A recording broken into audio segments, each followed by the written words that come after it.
New home, new beginnings. We got money! Mr. Black, you're not wanted here. I'm going to cut the power now. Maybe if you smile, it would help us find you in the dark. We on lockdown, they can't do nothing to us. You have to pay your debt tonight. I never seen a pit bull with a perm. I ain't scared.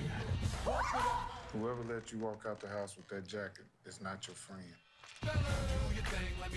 Think that you can move into my neighborhood? Waving your hands in the air like you just don't care? Feels like we in a horror movie. I'm going to die. You gonna die if you keep talking. I'm just talking about Shut up. scary Who movies. got a bill? We're adding new titles every day to our awesome collection of blockbuster movies. Download the app and subscribe. This isn't just a streaming channel. This is a bold new world of entertainment. Arise Play. Beyond streaming.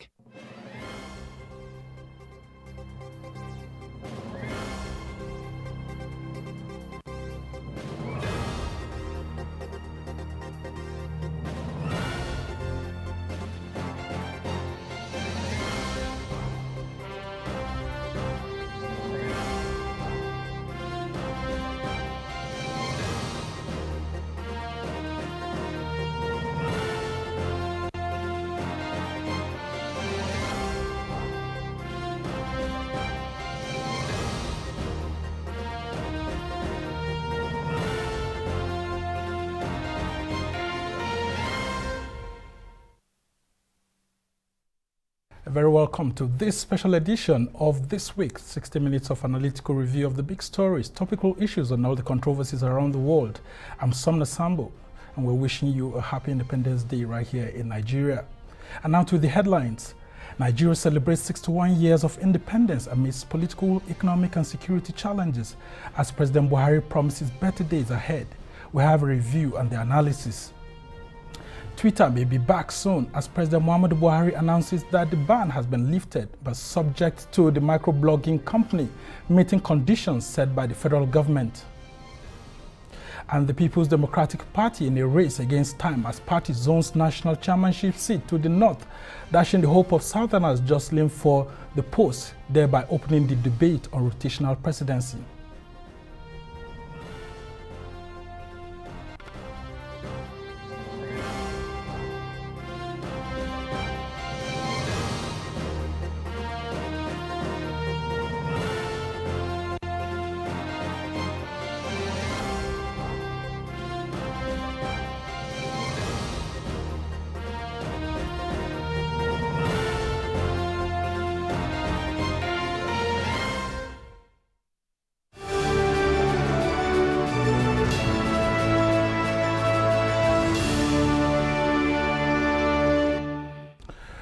Happy independence to Nigeria. Well, 6 decades and a year, that is what Nigeria is celebrating. In Nigeria's 61 years of independence, the military held sway for 29 years, while the country has practiced civil rule for 32 years. The Fourth Republic, which began from 1999 till date, is the longest period of democratic governance in Nigeria, though it has not been a smooth ride for the country so far. It is believed that Nigeria's democracy is passing through a teething period of challenges that every big democracy faces across the world. Political analysts say one of the big gains of self-rule in Nigeria is the successful transition of power to 3 different administrations in the last 22 years. This, they say, is a testimony that democracy has come to stay in the country. But 32 years of civil rule in Nigeria also comes with its own challenges: corruption, nepotism, abuse of office, and bad leadership, all of which have threatened the stability of the polity, with some criticizing the presidential system of government for being unwieldy and expensive. Others claim the mismanagement of the country's diversity by the political elite has led to calls for secession and is responsible for the insecurity tearing the nation apart. Well, President Muhammadu Buhari is now warning the elites to stop misguiding the youths and sponsoring agitations for a breakaway of the country. Let's listen to him. All right, well, I've been told that is not yet available. Well, joining me to analyze Nigeria 61 years after independence is Sam Nkiri, a veteran journalist, author, and chieftain of the All Progressives Congress. He's also joined by Gambo Lawan, former chairman of the Grassroots Democratic Movement and also ex-chairman of the Warri Refinery and Petrochemical Company. They join me live in the studio here. And also joining us from our offsite studio is Honorable Bernard Miko, a former member of the House of Representatives. Well, gentlemen, welcome to the show. Thank you for having me. And I would like to start with you, Sam Nkiri, Nigeria at 61. What are your views on the journey to nationhood so far? And this calls for national unity, national interest to prevail in the midst of the challenges that have befallen the country. And we have a President Muhammadu Buhari warning the elites to be guided in how they conduct their affairs, because the federal government is not happy with the recent issues that are coming up, that some elites are actually sponsoring some youths. Thank you very much. It's really unfortunate that the elite that constitute the leadership of this nation, the elite, not just politicians, elites, some are pastors, some are traditional rulers, instead of preaching peace and unity, some put out utterances that will inflame the already bad situation. So I think that that warning or advice came at a good time, because we must put the interests of Nigeria first. There is every need for anybody in a leadership position to see it as a duty. You don't have to be president or governor or a senator to, contribute to your quota in helping to ensure that there is peace. It's not politicians. You see, this is the beauty, one of the beauties of democracy. Timeline for politicians to stay in office. That's the holding of elections. That's the holding of elections. Very interesting. Okay. So I see we miss it when we are lackadaisical, when we are careless, when we lose interest in the polity or political processes. Because they lose elections. You lose election, or even the voter, he doesn't care about asking questions. Okay, very interesting. Let's hear the views of Gambo Lawan on these issues. National issues, Nigeria at 61. And what did you make of the president's overall speech to the nation? Well, thank you, Sambo. First of all, every Nigerian president make a speech by October 1st, because that has been our Independence Day. We assess and analyze what progress have we made as a nation. Where are we yesterday? To what level have we reached to? Are we in a better place as we were from independence, or we're still static or even worse? Now, let me tell you in realistic terms, since independence to today, we have many military head of states and presidents. Believe you and me, many of them have failed us, even though some are good. And the political class have used religion, sectionalism, geography to their advantage since pre and post-independence. Yeah, but in overall, from the president's speech, you could hear him actually lamenting that. Yeah, I hear him lamenting. But a lot of people say he was not voted in to lament, it's to provide solutions. He's supposed to provide solutions. At the same time, he has to suggest ways and means of solving those solutions, because the major part of the solution relies on him, and of which he is trying to tell us that he is going to own his own bid. You know, this thing involves not only the president himself, it involves all of us, you and me, as a Nigerians. You know, our major problem at this point in time is our division. We're sharply divided as a nation. I was trying to tell you, which a lot of people say that the president also has to be blamed, but I would just ask you to hold on. The president cannot be blamed for division, but we as a citizen, well, as because of his rhetoric. But I would like to bring Honorable Miko in so that we will have his own views on the president's speech. So, Honorable Miko, what did you make of the president's speech when it has to do with the issue of, you know, providing jobs, employment, and all of that? Because that's what Nigerians say that they want. You see, Sambo, every Nigerian president in the past 61 years of independence scores himself high during this yearly ritual. I think what is important to me is not what the president says now, because this president means well, but what is actually happening in the polity.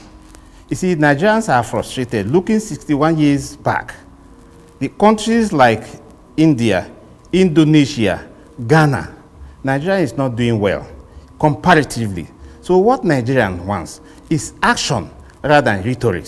This president has been known to have taken giant strides in bringing the country to the fore, but Nigerians are despondent over the years, 61 years after, of how we can catch up with countries like Ghana, Indonesia, and all these other countries that we started together. I think that, for me, that is the most important thing. Why we support this president and stop all these divisions, these rhetorics, you know, by politicians. We have allowed the polity for too long for politicians to set the pace for what is going to happen for our economic agenda, our political agenda, and our social agenda. I think what we should do, we should, as a National Interest Forum, we want to galvanize the society so that the people itself will set their own agenda on how we should move forward as a country.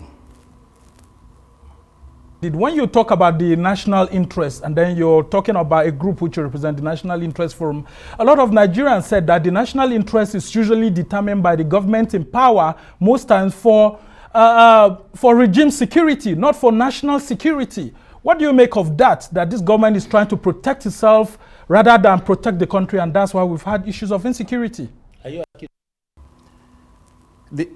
The interest of Nigeria is aggregation of various interest groups, not naturally the power of government. Nigerian people own the government. The government is not owned by individuals. You know, we form the government. The people, the power of the state resides with the people. So it is we, for the first time, who have to now set an agenda for discourse, not for politicians alone. If we allow, we have for 61 years, we have allowed political parties to set the agenda, and it has led us where we are today. Because if you allow this, there's no independent candidature in our constitution.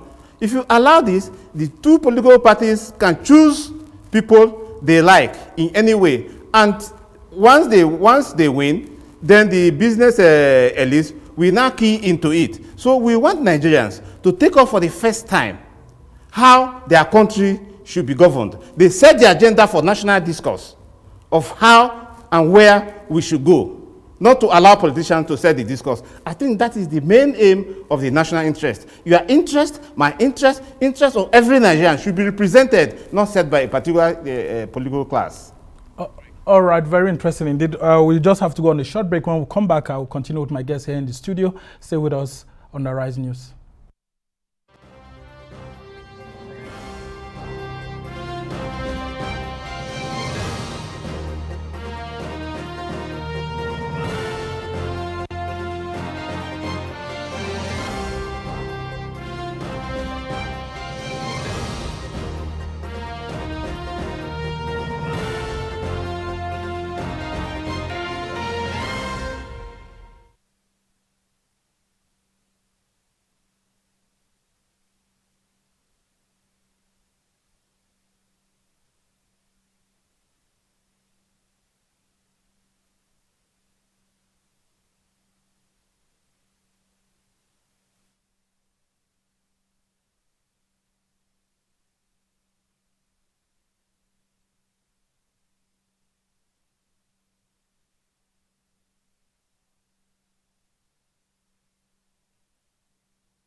You're still watching This Week, where we bring to you the best of analysis and conversations. I'm Sumner Sambo.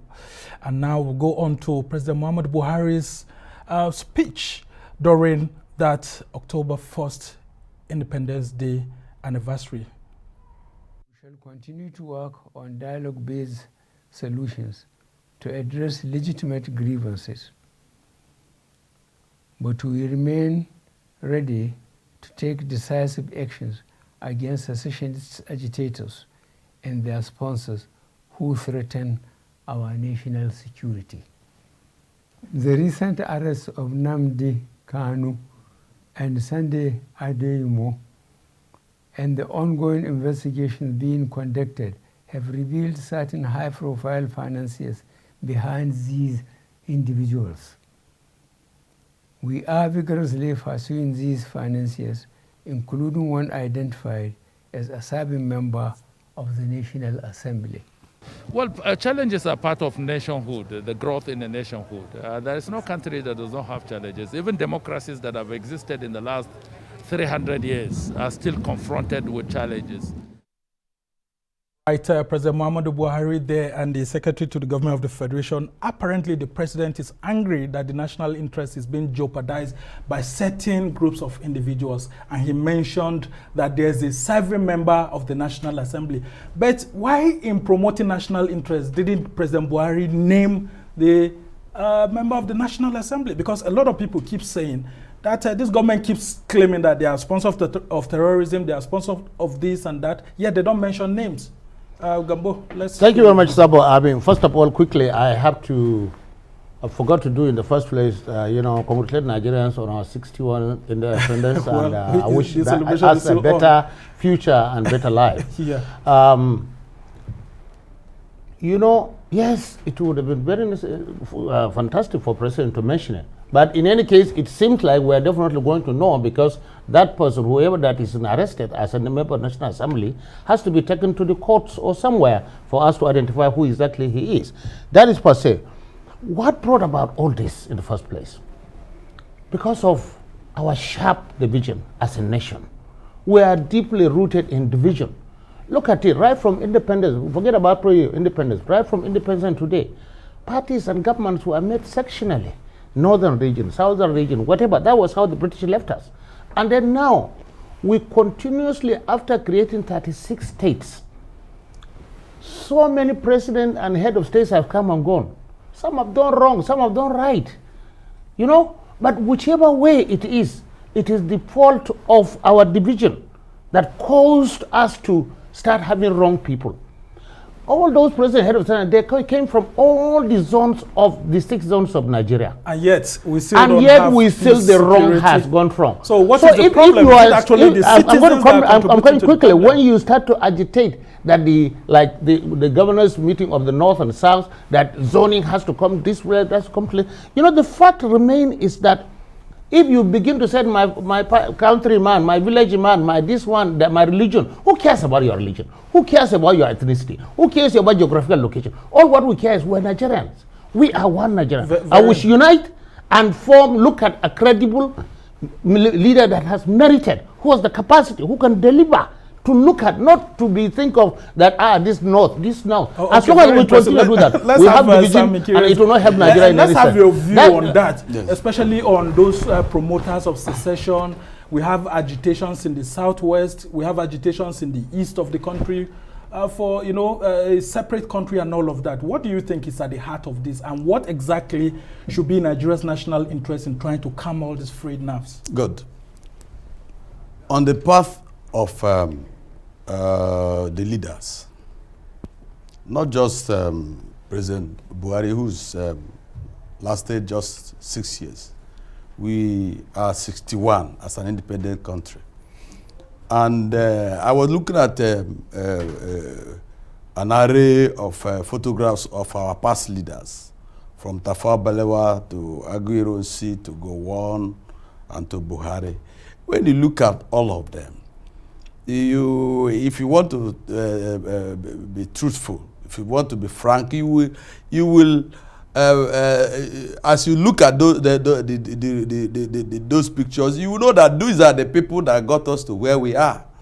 And what is the role of Nigerians in all of that? Nigerians are not participating in the discourse. They are not participating enough. You go and stand on the line to vote. After voting, you discover that the people majority, the person majority voted for is not sworn in as the winner. You go home. You don't do anything. I'm not calling for insurrection. I'm not calling for crisis. But a voter should speak out. Now we've had elections. We have had elections that turned out to bring, give out a result that we didn't expect. In fact, somebody so it leads to anger and a lot of people. We do nothing about it. Okay. The reason why we are part of this forum, the National Interest Forum, is to sensitize people, to ask people to know their rights and take their rights. Okay, and I want to ask you, what is the national interest of Nigeria? National interest of Nigeria, national interest first, that is of Nigeria, is being a nationalist. Unity. Being a citizen of Nigeria. Can there be a nationalist when there's issue of lack of justice, lack of equity, and then the allegations of nepotism? Excuse me, Sambo, when there is no problem, why will you have to think about solving it? Because there are issues, there are problems. We're sharply divided. We're in shambles. And as long as we allow this thing to continue, Nigeria will continue to be divided. My children, great-children, great-grandchildren will still suffer the same thing that we are suffering now. Can we ever have a leader who is a nationalist, who comes to the center and forgets where he comes from? I am a nationalist now, as I'm telling you. And then that's why we formed what is called the National Interest Forum.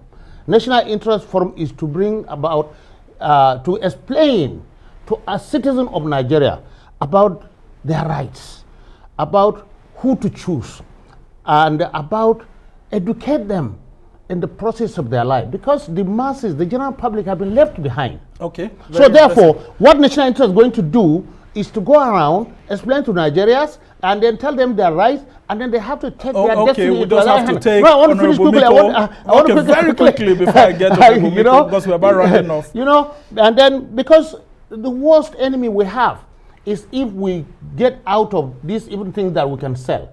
The only thing we sell in this country to the world is our diversity, our strength. Okay, you know, I just have to bring Honorable Miko in before we end this segment.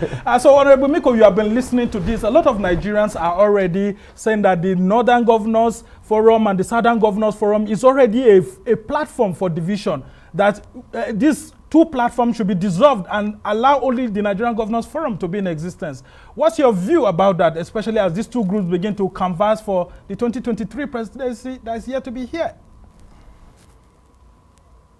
I don't think there will be any group will be successful in dissolving any particular group, either they are protesting or they are agitating in Nigeria. The president made in his speech about agitations and protests and all that. These things are legitimate demand, but the one that is of concern to Nigerians is using force to coerce violence, to intimidate other people to agree to your own point of view. I think that is where the problem lies.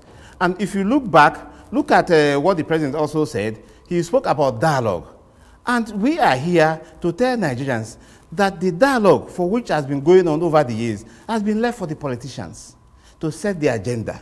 The national agenda, the national interest now because we don't have enough time. I am the chairman. We just have to end this at this moment.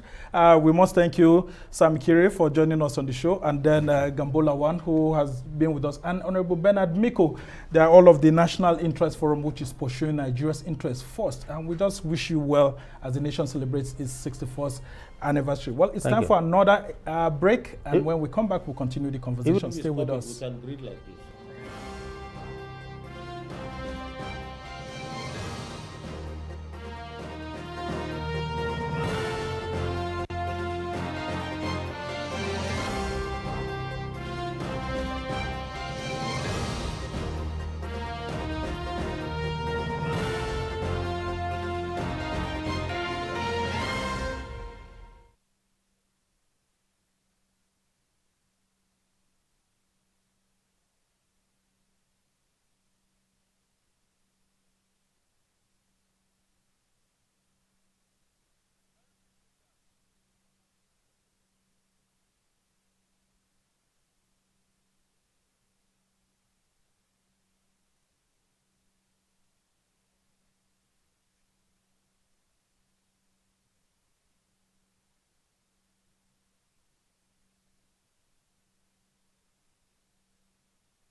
Welcome back. You're still watching This Week on Arise News.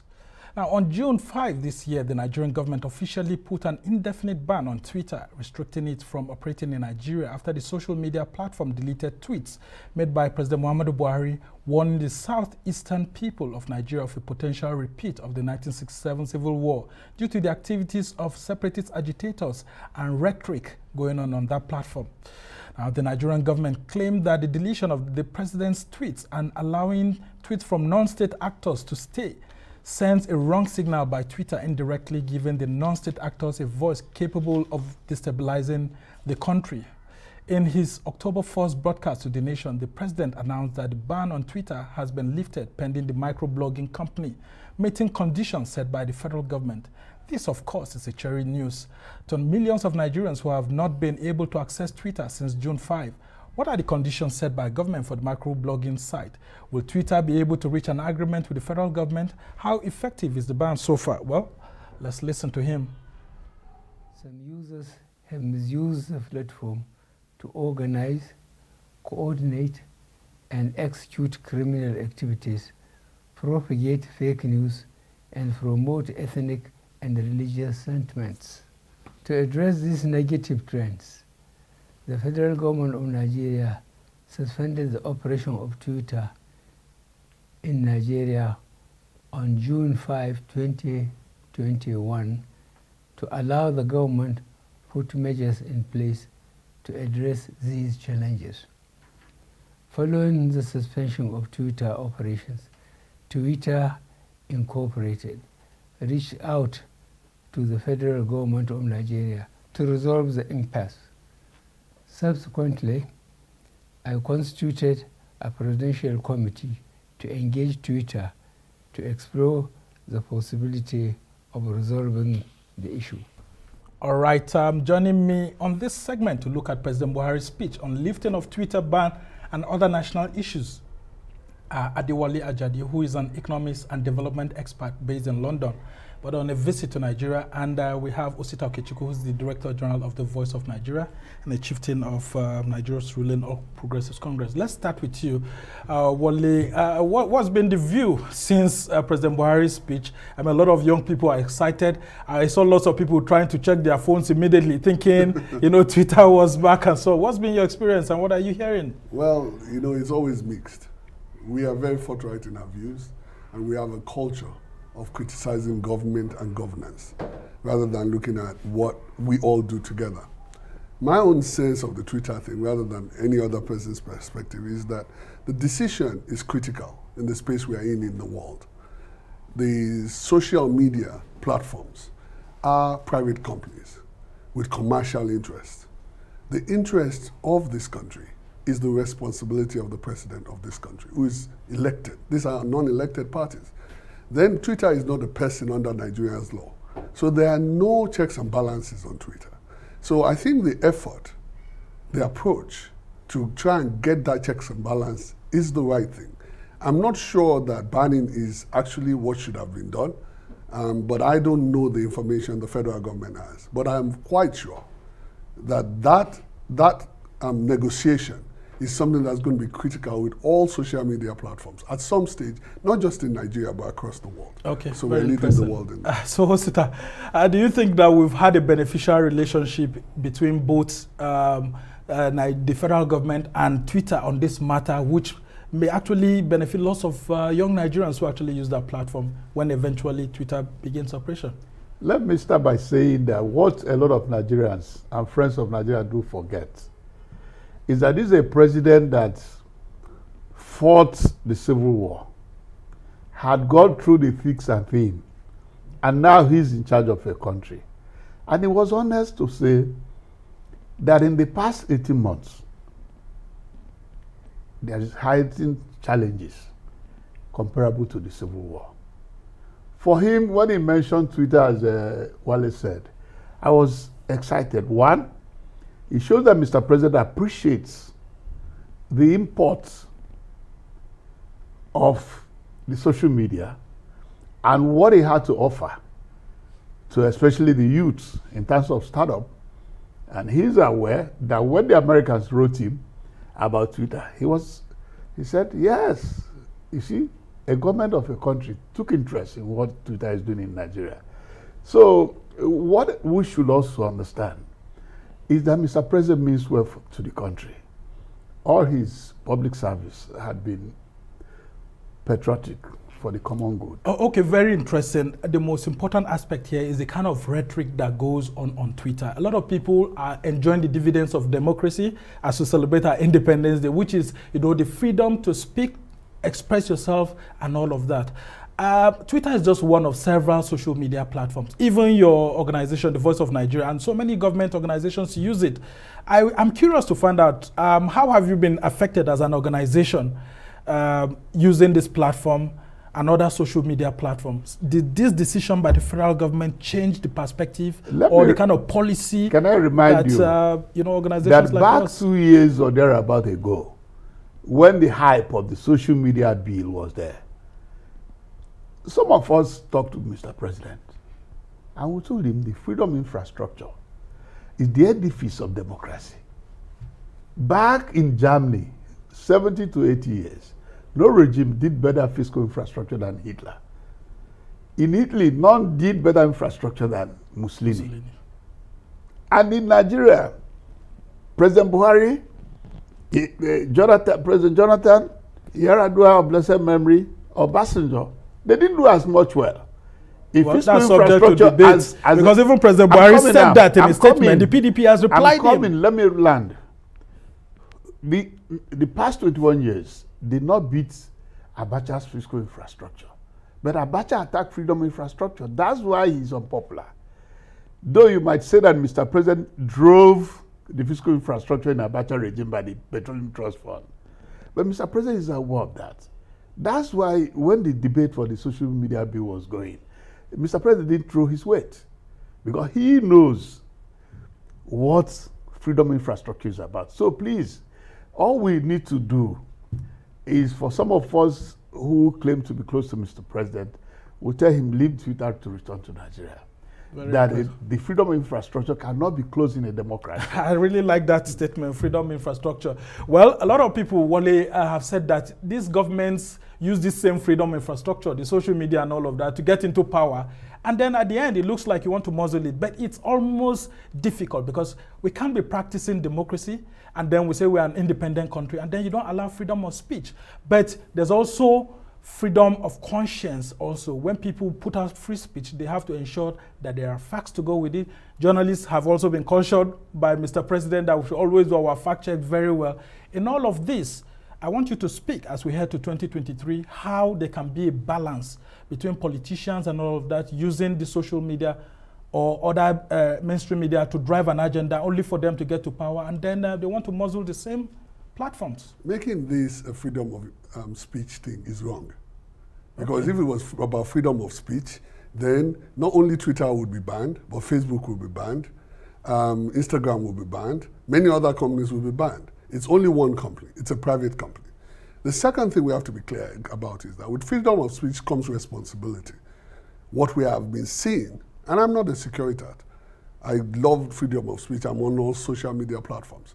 But what we have seen all over the world is people putting dangerous hate expressions on all platforms. And how has that affected Nigeria? And it's affected because the agitations you are seeing, they're not structured conversations. I'm a Yoruba man. I don't get to talk before someone says he's acting on my behalf to secede from Nigeria. There's hate towards Fulani people. Absolute hate. How do you hate a old people? How do you stereotype a old people as adsmen? What is the basis of that? What is the foundation? We've also had some governors, like for example, the Katsina State governor, Aminu Masari, saying that a huge chunk of people who are into banditry and all of that are from that part. Do you know the history of all the crimes we have in Nigeria? You can choose every single ethnic group and see the dynamics of that. Yes, so you but that's not to say you that cannot stereotype, the entire with respect, you cannot stereotype. Tribe should be stereotyped. Yes, actually. exactly. Yeah. And you're talking about children who haven't got any stake in this, by accident of birth, belong to a particular group. If I say this group is entirely responsible for something, I stigmatize that child. That's unconscionable. But when we look at 2023, what we have to do is have the platform or expression, as my Oga has said, but at the same time, all people are accountable for hate speech. Can the government also be held accountable? Certainly. They because ought we've to seen be. some rhetoric from some government officials, including the president, who has been accused of using certain words and terms that may not be favorable to certain regions and certain persons, and it makes them to want to fight back. And the only platform they have to fight back is through free platforms like that of social That's media. not necessarily true, because they are objective. That's why we have processes for these things, for judging the quality of speech. I have not seen, and I don't want to go into the detail of it because I'm not here to defend the president. He can defend himself. He's very capable of that. But I've not seen any particular expression that says a particular group of people are criminal or are worthy of not living. If you read social media, if you are really a follower of social media, and this is across the world, we've seen what happened in America as a result of some of these postings. We saw what happened in January 6th in America as a result of reckless remarks and allegations. There has to be checks and balances. Okay, very interesting. Osita, there's this question I wanted you to answer, which I didn't hear from you. How much were you affected as a government organization, or did the government agencies get affected during this Twitter ban? Because even the president was using Twitter, almost every government institution, trying to target that huge demography, the young population of Nigeria. Before I come to your question, let me align with Wale. It's very easy to do cherry picking, to say Mr. President lampooned the media. But if you go through the statement once more, he started by saying that my government will engage in dialogue-based solutions. Dialogue-based solutions. In our communication doctrine, what essentially Mr. President has said is, one, there should be a balance on trustworthy journalism, fact-based journalism, and yellow journalism. As he said, all over the world, they are looking into it, not about banning. So there's no attack on freedom of speech. No, yes, no. So that there won't be, because freedom of speech is the edifice of democracy. For us in Voice of Nigeria, for instance, when you come into Voice of Nigeria, when I came in 2016, they gave me the act and handover notes. And in the act, he's saying almost, let me paraphrase what the act says. Because we're almost out of time. No addition, no subtraction. Reflect Nigeria's vision the way it's reflected, and Africa. So it's not for us to try to impress Mr. President or Mr. Governor. When there was a waste to energy company that was launching in Kano, for instance, we play it that way. When the CBN came with the Anko Boras program, we reflect the Anko Boras program. But when there was NSAS, how did you now tackle that kind of issue? We did. You cannot create news. That's the mistake a lot of people are making. The information platform, the infrastructure had gone beyond us. It's not more anything if you miss it, cage. People will read it on the social media. Even if you cage it, you'll be deceiving yourself. Very interesting, gentlemen. Yes. When we come back from this break that we're going on, we'll be talking about the national debate on rotational presidency and all of that. So it's time for a short break. When we come back, we'll talk on these national issues. Stay with us.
Welcome back. You're still watching This Week on Arise News, where we bring to you the best of conversations and analysis.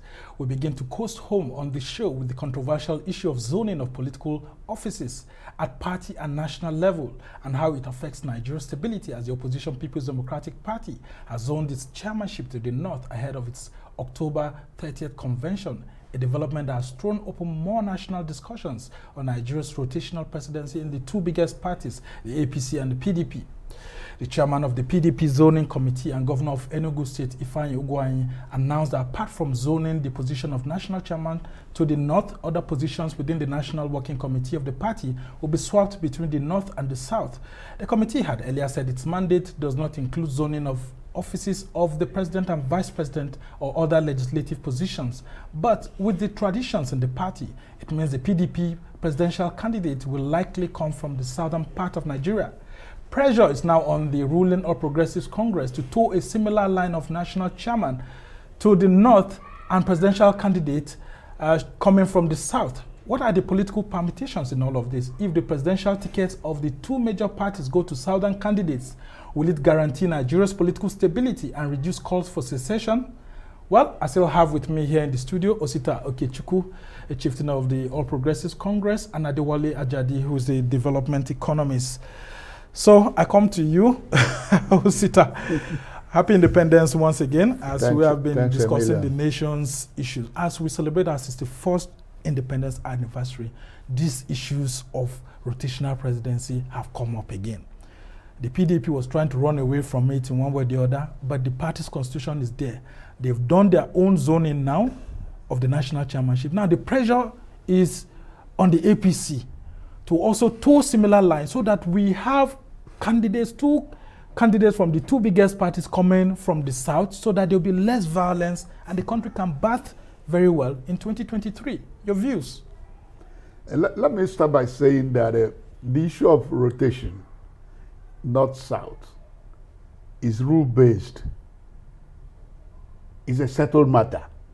Anybody that wants to canvass, we don't want that, we want that, is a settled matter in the Nigerian lexicon. I think that those who are trying to promote it are just trying to either leverage to their home voters or party members. Seeking home advantage. Yes. Otherwise, when Sir Abubakar Tafawa Balewa was made the prime minister, another was not made the president, though ceremonial. Even in NBA, Nigerian Bar Association, Nigerian Medical Association, when Shagari, even in the military run, when Gowon, so zoning is already when a settled became head of Nigerians. state, even the second person actually to argue Ironsi was Gowon. Almost. So in, even in the real military, power calculus. even the military zoned. When Murtala came, he went to Ogun State to choose Obasanjo. Or whoever that took the decision. Let's not bother about the matrix that led to the decision. But that was the case. Even when Mr. President became head of state and chose Idiabo, there was criticism by the side. I remember reading Daily Times, one of the foremost newspapers then, and they were telling us that Ofodile, as Attorney General, is more powerful in terms of power protocol, whatever Idiabo is doing. But it was queried. And suddenly, in 1979, Elijah Shagari of blessed memory did not go to the north. He had good friends, you know, a very liberal person that started as a teacher, that had a lot of friends. He belonged to a group called the Friendship Cycle, where even Aminu Kano, he was telling us the story in this same transcore, where Aminu Kano was member. Until one time he hosted a meeting, and the Sultan of Sokoto told him, look, this man is pressure group, come and go party way.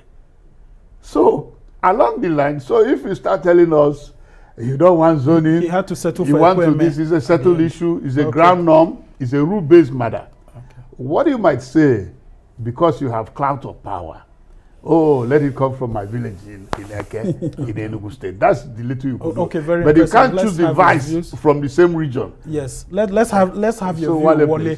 A lot of Nigerians, have been saying that, look, this zoning, just like he has said, is already fundamentally settled as a principle. And in most associations, schools and all of that, it's more than convention. You can't come from the south and then you have a vice president from the south. There has to be that balance. So in this geopolitics that's ongoing at the moment, how do you think the nation can come out better and not worse? Well, I'm not as settled as Mayoga, but he has a history on his side and experience on his side. But my thinking is that zoning is an attempt to deal with a critical issue. In a country like Nigeria, unique in the world in the sense that it does not have one hegemonic group, cultural group or ethnic group. Most countries in the world has a power group. So if you go to Indonesia, the power group is in Java. And the presidency comes from Java. So we don't have that. We have three groups that are constantly competing and sometimes cooperating with each other. You didn't add the fourth group, which is the combination of all the other minorities. No, I was going to come to that. Okay. Just indulge me. So these three groups have come and have driven us to the position where we accept, generally as mentioned, zoning. But is it effective? And that's the question we have to answer. And I think there are better ways to get at these results, because what happens is a tyranny of the majority. If you say it goes to the south, it's going to be a Yoruba man or an Igbo man that's going to be the president. It's never going to be someone from one of the minority groups. It's not going to be a Do man. It's not. Do you see what I mean? So it's very rare. Jonathan is a very rare expression. Having a minority of minorities. minorities. What's the view generally of Nigerian diasporans? You are in the UK. When you sit down in your cafes and all of that talking about Nigeria, what comes to your mind when you hear things like this? I have to be honest, I'm an outlier. I can't speak on behalf of anybody else. Yeah, but the reality is that most times you hear people saying that, look, just zoning should be jettisoned. It's not based on merit, and based on what you've seen in the developed countries, merit should take. This is the point that Mayoga is making. You see people jockey for position. And in the Nigerian system, that's always been about who gets access, gets money. Whenever, and we're coming to a very unique election. Let me make this point. We are coming to a very unique election. We have a president that's, in my view, done very well in many areas. And in due course, subject to debate. No, but they can debate it. But in retrospect, Nigerians will come back to the facts.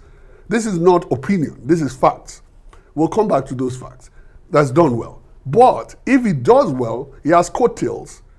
If he's allowed to come out having achieved what he's achieved and the impact is clear to the people, which is being distorted at the moment, then he will have coattails enough to make sure that he has a successor of his choice. Okay. But the goal right now, and this is the politics of this, is to obscure that and to make sure that the successor, even within his own party, is the one that they want in different power groups. Okay, very interesting. As we try to round off just in less than 60 seconds, let's talk about the issue of succession here, because this 2023 election is going to be very unique, and that's why you are seeing lots of people. This is the sitting president going away.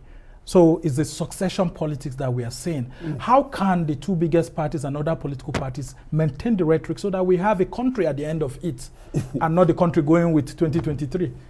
If I'm Mr. President, for instance, I will like the parties, my membership, to decide. Why so? Is that I've done a study in this very country. I've been in politics for 43 years. I took off in 1978 in PRP, later NPN. Later very quickly, because we have. If I study, those who nominated anointed anybody, came to grief. Okay. So the president should not anoint anyone. I wouldn't go that way. Okay. I would like you, I'm sorry, I just have to cut in you. Ekiti, and you hold the membership, I would like you to preside over okay. the affairs. I'm sorry, I just have to cut in now. Sorry, okay, thank you. Chieftain of the All Progressives Congress, and Adewale Ajadi, a Nigerian who is based in the UK, all have joined me here in the studio alongside others to talk about Nigeria 61. Well, that's how it's been for this special edition of This Week from me and the entire team here in Abuja. Goodbye and thank you for watching.